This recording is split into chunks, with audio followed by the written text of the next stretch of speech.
feictar dom bhfuil an gata agus na dóir sé roscail denis agus mar a bhfuil tú dédal díolúna fí na gná caníla go héad dacirtí fólamide ní gáid ach rá óhfuil ní man an dulling le leis an chóras tá go feibanna gom agus go mbronnadh for díolúnart. Tá sé do creit ar fad.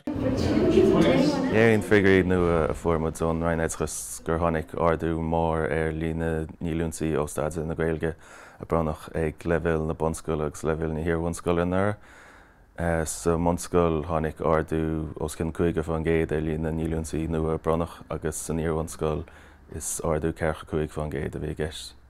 An fás atá treis teachtar lína na ndíolúintí le blianús agus ó tugadh an chóras nu isteach ag nábhfuil san idig is dul an gúil sin cúis fór imní agus san áiríar a gúil sé tubasteach de bhhaine na Ghaeilge sna scolaní sa chóras Oideachais.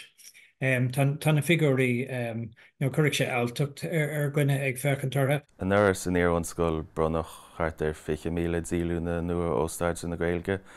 Fágann sin go bhfuil thart ar 50,000 dalta hiormhonscoil ar fad sa stát a bhfuil díolúna acu ó staide na Ghaeilge sin dunescach 8. An méid atá príomhidí ar alums agus le daoine eile agus sé sin gúil siad báte ag iartas ar ndíolúintí. Na príomhidí bonscoile mar hampla tá tuismóirí tagtha ag iarraí cinnte go mbeidh díolúna acu faoin am go bhfágann siad rangi sé le go mbeidh sé acu sa fóca mar a d' siad don iarmhonscoil.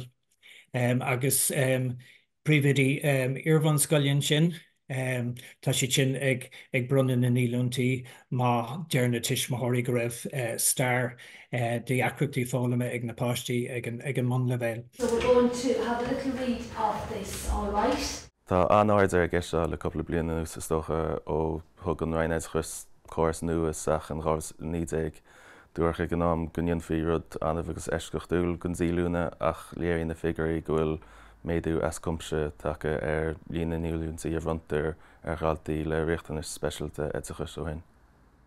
Bhí mis agus daoine eile ag túr in ábhíleach san éideag ar bheith se an torra a bheith air agus bearlam a bheith ag leabhart leat an isirá go raibh mé ceart. Ach is tócha bhí mé cumádach beidir in sna meastachán a bhí me ceann ag an am agus tá sin níos measa ná mar a híal mé.